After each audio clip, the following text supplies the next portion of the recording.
tayo. So, third problem na natin ngayon. And another easy question ulit. So, yan. Try na agad natin sagutan. So, sa problem na to, ang hinihingi sa atin is, bale meron tayong dalawang string, tapos i-check lang natin kung anagram ba sila ng isa't isa. Basically, anagram. Kapag in-arrange mo, magiging same sila ng result. Basically, same na sila. Kumbaga same ng dami ng words, or I mean letters sa isang string. Ayan. So, sa problem na to, may tatlong way ng solution. First is yung paggamit ng hash map, and meron naman din pag-sort, so hindi mo na kailangan gamitan ng hash map. Then, yung third naman is ang ginagawa niya is i-hard code mo na yun, lahat ng alphabet. So, dahil nga diba, alphabet lang sila. So, pwede mo na ilagay yung buong A to Z. Then, tsaka mo siya i-check. Pero yung showcase ko ngayon is yung hash map na solution, since feel ko mas makakatulong siya, especially along the way na pag-grind ng lead code and programming in general, na since importante yung matutunan ng hash map. So, paano ba natin i-solve gamit yung hash map? So, basically, yung idea is, di ba nga, same sila ng dami ng characters, or same sila ng dami ng letters sa isang string. So, ayan. For example, ang given nga natin is ito.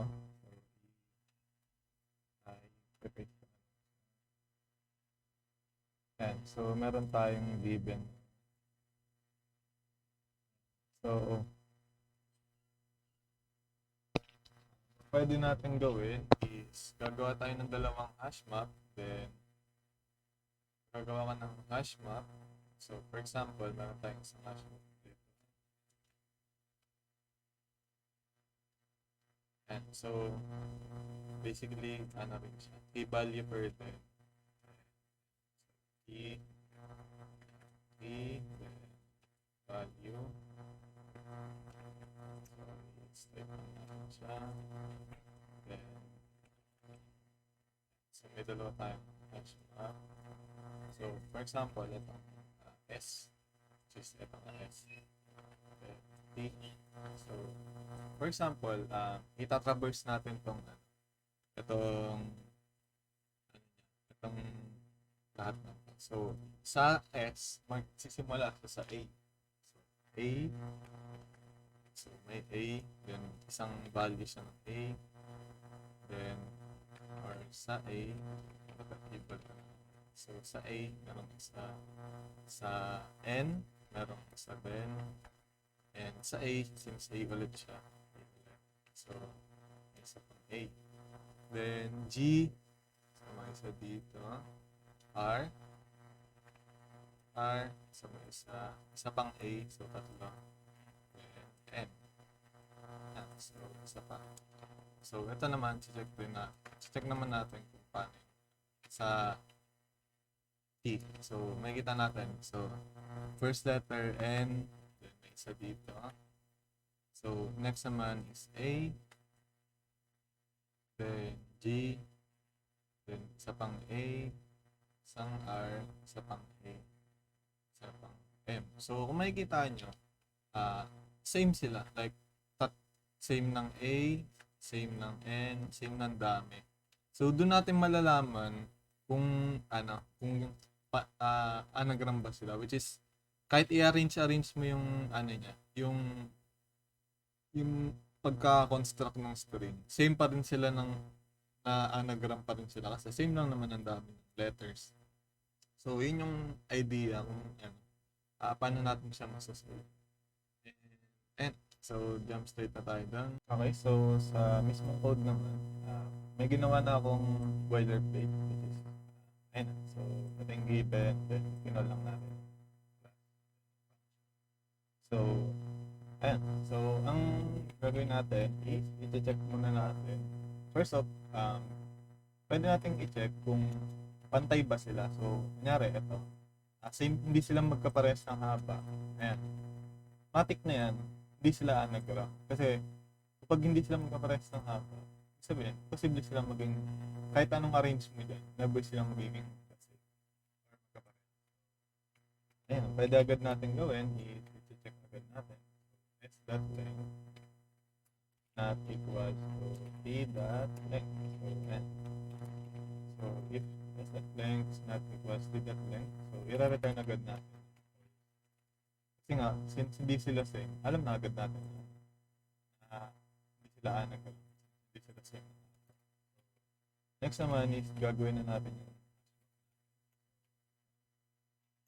screen or character kasi magta-traverse nga tayo ng string. Ayan. Kukunin natin yung size at isang element ng string. So, character, then integer, smap, smap.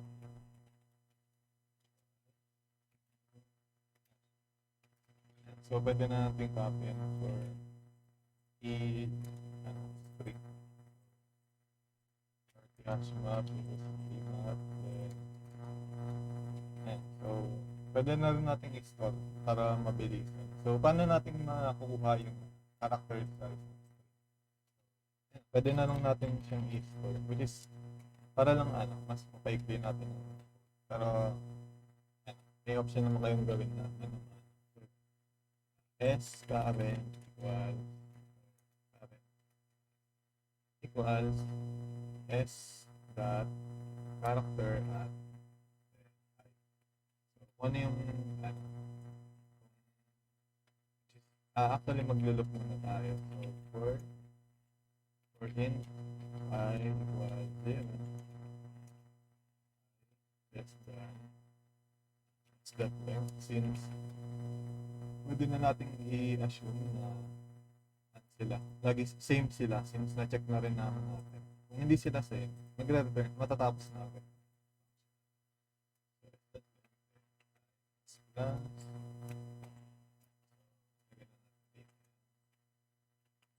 Yan, so kung ano yung isang index na tayo, yun yung makukuha nito value.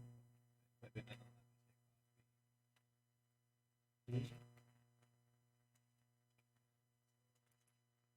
So, next naman, pwede rin natin gawin is i-check natin kung meron na ba sa hashmap na key yung character natin. Kung meron na, ayan, pwede natin ilagay or ipa-plus 1 na lang natin yung value. Pero kung wala pa, lalagay natin ito. Pero meron ng function para dun sa account. It's mapabilis. So, ayan. So, babakita ko na ng gusto ko pa. smap dot set. So, i-set lang natin.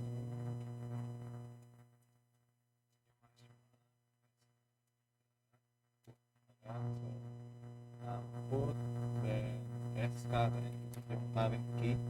Tapos, get or smap. Ito yung function na yun, get or default. Ang ginagawa niya is basically, kapag meron na siyang value, kukunin niya na agad. Makukuha niya. Pero kapag wala pa, isa-set niya yung default value, which is ganito yung mangyari. So, yung key, tapos yung default value. Ayan. So, kapag wala pa siyang key, kapag meron na siyang key, i-return niya lang yung tamang value. Pero kapag wala pa siyang key, gagawin niya default value ng 0. So, magkakaroon siya ng, malalagay sa hashmap yung yun may 0 siyang value. Tapos plus 1. Ayan. So, kung nakuha natin yung value, ipa-plus 1 lang natin. Kung wala pa, magiging 1 siya. Since, dahil nga 0 yung default, magiging 1. So, A nakita natin. Wala pang A sa hashmap. Magiging 1 yung value. Pwede natin siya i-copy dito. Smap or tmap na to. Tcurrent. Tmap. Tcurrent. Ayan. So, after natin magawa na yung hash map, na-build na natin. So, pwede natin gawin is, may option tayong gawin to. So, i-check lang natin if smap dot equals bmap. So, magre-return siya ng true or false. Tapos, ayan. Pero, actually, hindi na natin kailangang i-check since boolean nga to. And, ayan, hindi natin siya kailangang i-check since nagre-return na naman. Yung function niya nagre-return na rin. So, ito na yung mismo nare-return natin. Kapag false, edi, ang mare-return. For example, itatry natin siya. Ayan, so true yung dilabas niya. Anagram na sila. For example, baguhin ko ito. H. Ayan, kalalabas na yun is false. So, pag binawasan mo naman, hindi sila pantay. Dito pa lang, mag-i-stop na siya. Try naman natin siya mismo sa dito. Check natin sa code.